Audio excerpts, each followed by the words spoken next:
Sometimes it's embarrassing to ask questions of your doctor, but it's still important to get a yearly exam. And by the time you hit 50, it seems like everyone should know which exams to get and when, but many of us don't. That's why RTV6 reporter Stacia Matthews has a checklist for us today for women in their 50s.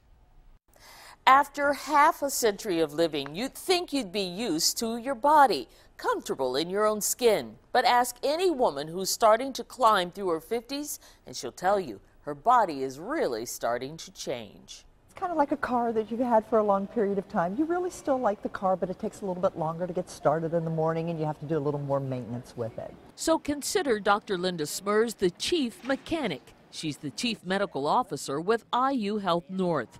Smers says women in their 50s need to add some new tests to their checkup routines. There's the usual gynecological workup, basic blood work, and mammogram.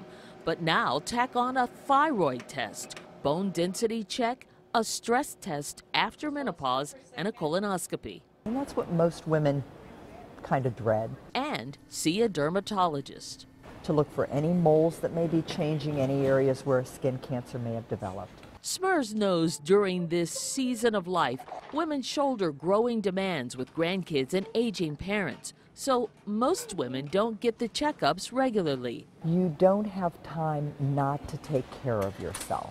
But it's not always about the time. I've gone every year consistently since I was, in my 20s.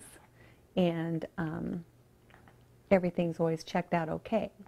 So, but you get to that, you get to 50 and you do start to look at things differently. Making homemade lemonade is one of the things Denise Elrod likes to do for her family to stay healthy. She eats a healthy diet, exercises, and stays active, but she hasn't been to the doctor in nearly 3 years. I feel like I should probably get to the doctor, but right now my husband and I are in transition, and so I currently don't have any health insurance. So I'm just kind of putting it off. But doctors say even with the cost of health care, women cannot afford to skip the checkups if they want to be healthy, stay healthy, and detect diseases early. If you don't have insurance, some places offer discounted or free preventative services. And there's no way you're probably going to catch it unless you are being examined regularly.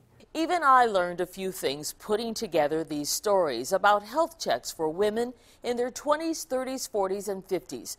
But the common thread, no matter what age, is about being proactive, making the appointment, and showing up. It's about getting checked before you think there's a problem. Stacia Matthews, RTV6. And that early detection is so important. So to recap, when you get to your 50s, it's a list of checkups, blood work, the standard gynecological exams, a mammogram, and the vision test. But now you want to add the thyroid test, bone density check, a stress test after menopause, and a colonoscopy. And if you want to look back and see the tests for any of the previous decades, just look for all those stories on our website, theindychannel.com.